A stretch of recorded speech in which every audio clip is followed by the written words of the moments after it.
Hideo Kojima believes that Death Stranding's review scores are lower because the West likes shooters, Jeff.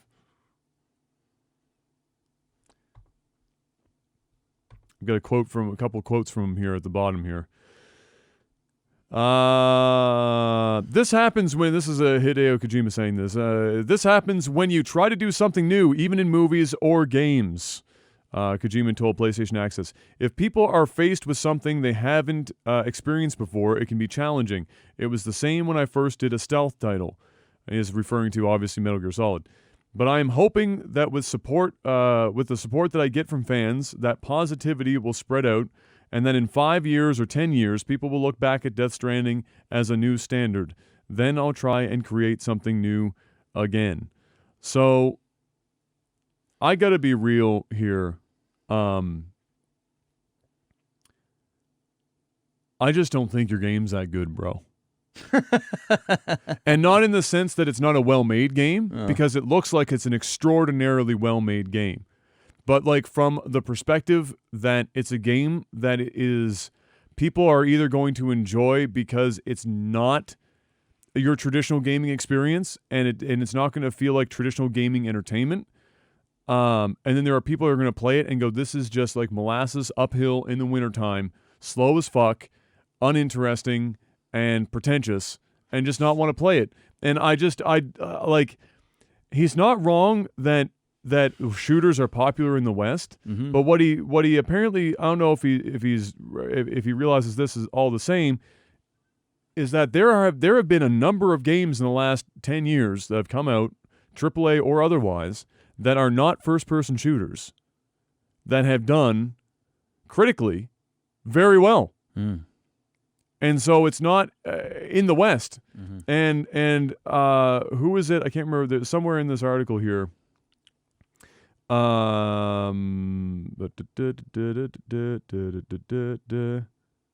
Analysis of the game's Metacritic scores suggests this is not the case in regards to Death Stranding's reviewing comparatively better in Europe, which is not. So it's not just the West. Yeah. Europe wasn't feeling it either.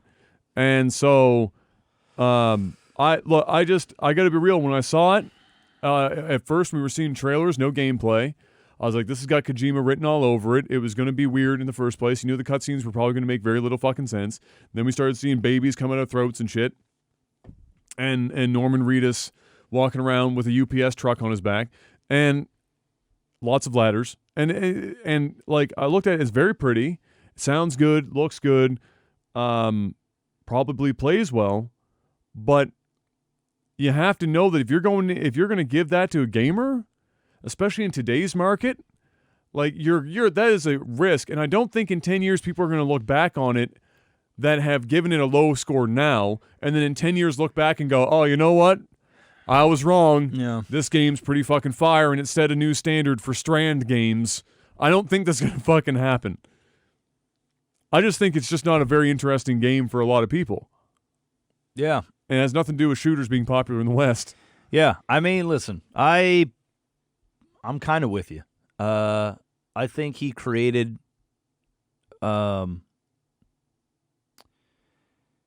I haven't played this game. I haven't watched anything on this game. I'm literally, and maybe one day I'll sit down and play it.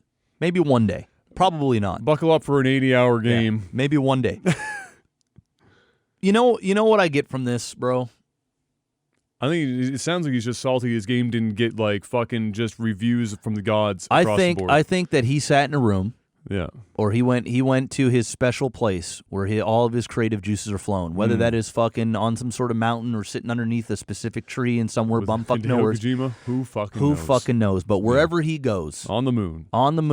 I don't know. He could have been a fucking Buddhist monk for 6 months and just thought of this fucking shit. Shaved his head, didn't fuck a woman or anything. Nothing, did nothing. Just fuck all. Yep. Just marinated it. I think what he did is he sat down. I think he created something that stroked his own ego. Hard. I think he created something that he thought in his mind was genius. Yes. I think that he created a game that was extremely pretentious, extremely self-serving.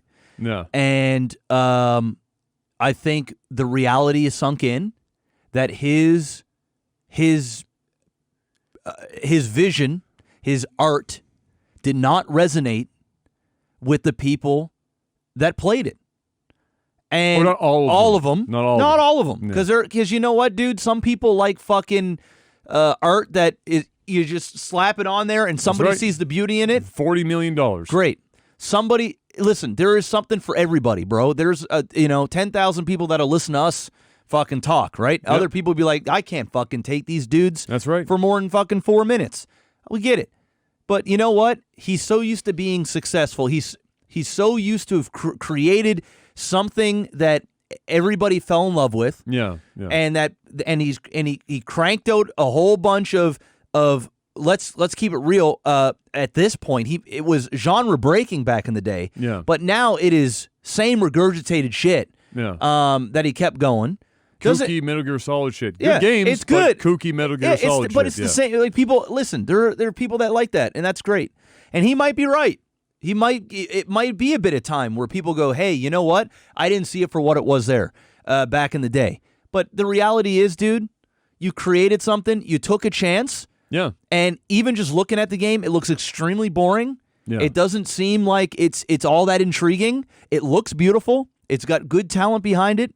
But it just feels very self-serving and egotistical. And his comments of saying, "Well, it's the Westerners. They only like shooting." That's absolutely false. But to an extent, you're right. They do like shooting games, but that doesn't mean, like you said, that there aren't games that have been critically acclaimed and that have had great reviews sold loads and loads of copies with very little to no shooting in it. So. Listen, dude, you sound like a guy that can't accept reality, and the reality is people didn't resonate with this storytelling. Listen, man, you don't need to bat perfect all the time, especially when you're such a creative mind and you want to take chance and risks. It doesn't mean every risk and chance needs to be appreciated or needs to be appraised, because the reality is sometimes new shit sucks. It just does. You know what? You know what is from all the reviews that I've seen, or people talk about it, especially when it was first come out, and everyone on Twitter was just blowing this shit up all the time, is that the complaints that came about that game were never the story or the characters or anything. Everyone liked that part. Yeah. It was the gameplay where people were getting lost a bit, where it was just people falling asleep because it was like 80 hours of this game is long, and it's one of those games I feel like I could play and I would enjoy the characters and story, but I would struggle to get through it because I'd rather just watch Death Stranding, the movie. Yeah. It's like Red Dead Redemption.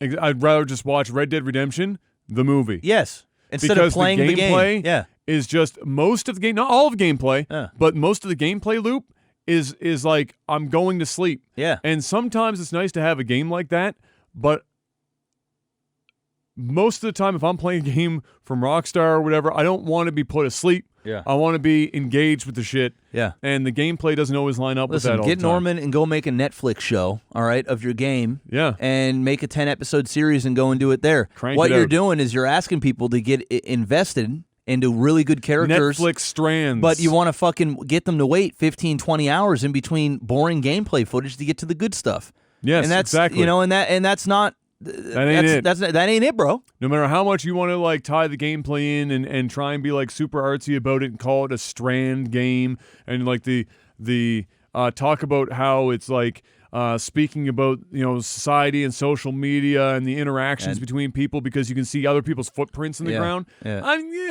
I don't give a fuck. No, I'm gonna be perfectly honest with you. I don't give a shit about the footprints or the ancestry that has been here at this time at different points in time, and I don't need. Suck a dick. I don't care about any of it. I want good gameplay footage for my $90 that I'm spending on the game. If I'm going to be in a game for 80 to 90 hours, that gameplay better be really fucking dope. Dude, I'm going to tell you right now, I never want to be in a game for 80 to 90 hours if it's a single-player campaign. The only time I ever want to spend 80, 90-plus hours in a game is if it's a competitive multiplayer game that I keep going in and the gameplay is fresh and exciting every single time, or at least there's a bit of competitive play. Dude, I haven't had a 80-hour single-player campaign experience in forever, and I never want to have one ever again. I'm just going to be perfectly honest with you. Ain't nobody got motherfucking... How are you going... There is a list. How can you keep my attention for 80 hours. The games that have kept my attention for that That's long. grindy shit, bro. We're talking Morrowind, holy fuck. Persona 4, and Lost Odyssey. And then pretty much everything else that I've played that's been 80 plus, like 80 hours, I check the fuck out at like the 40-hour mark. Yeah. I can't even commit. If I get 40 hours into a game and I'm not fucking, I'm not eating it all up, and then I find out there's another 40 hours on top of that, I just don't, I toss in the towel. I can't do it. I think for me, for a single-player campaign, I'm between 20 and 30 hours max.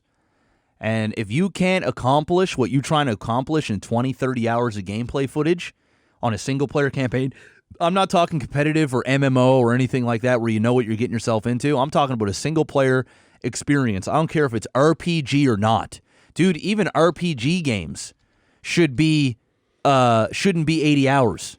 Unless you're the type of person that wants to go and do every single side quest in every different possible way, and you just want to purposely do it. But the actual campaign, the actual story should only take you 20, 30 hours. I mean, an RPG in 2020 should literally be 20, 30 hours long. That's like that's a long game in 2020, bro. Most games are like 8 hours for like a whole, and I think that's fine. 8 to 10 hours for a campaign thing, and give me a story.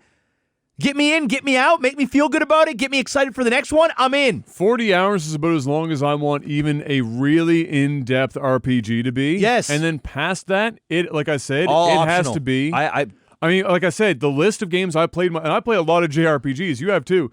The list of games that I would look back and say that I was comfortable playing them for as long as they took is like 3 games. Yeah, there's not many. There's not many fucking games. We played a lot of them. We played a lot of them. So, most of them, once you hit 40 hours, they start to like get repetitive. Yes. And then you're just going, all right, why am I here? I just want to get the story. So now you're trying to rush through it, and then you hate that you can't rush through it because you're getting beaten, and you know you have to slow down and maybe grind a bit and shit. And you're like, that's literally it.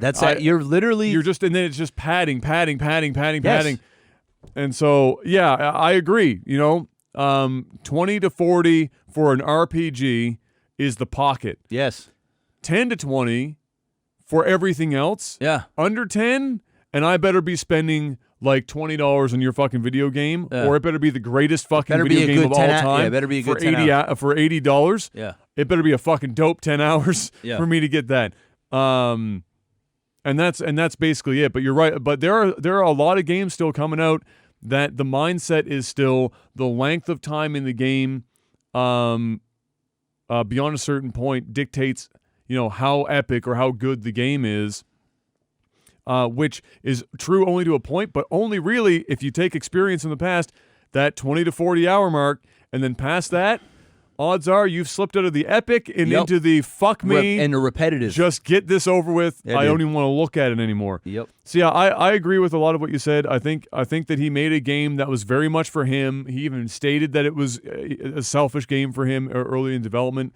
He was getting like a lot of friends and stuff coming together to make this game, and I think he was really, really hoping that people were going to love it for everything, not just parts. It's disappointing to him, and he could literally just come out and say, "Yeah, you know what? I took a chance. It's a game I love, a game I'm proud of. It's not like it's hurting his bank by any means, for fuck's sake." No, he's very well off. He's very well off, and I'm sure the game profited money. I mean, it was a big enough title. I'm sure and in fact, it's coming out the PC, for Christ's sake. Yeah, the game did well. I think at the end of the day, he's just disappointed that his vision and his work of art is not resonating with people the way that he would have loved to. Yes. And that's what it is. And he just needs to come out and just say that. He doesn't need to make excuses. Or just not say anything at all. Or just shut up about it. And just go make another game. And that's maybe the next one hits a little harder. He M. Night Shyamala'd it, bro. He came out with a movie that people are like, ooh, we're all jumping in because it's M. Night Shyamalan. Yes. And then you realize that it's like Lady in the Water. And you're like, that was not good. Or Avatar: The Last Airbender. That was really... I'm not going to go that low for this game because...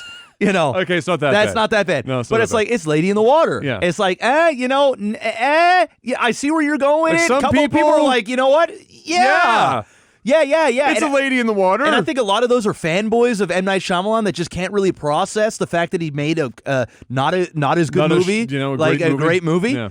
And then, M. Night came back. He went back to his roots. He started, not being all like in his own head and shit. And he came back, and now he's been on a nice little string of films again. That's right. Doesn't mean he can't do it. I'm sure, dude, he's talented as fuck. Yes. He's going to come out with something great that we're going to love again. But he's not going to hit it every time. No. Especially not when it's walking around with a backpack most of the time. No, you're just never. The only thing that would have made that worse is if the backpack said Amazon on it.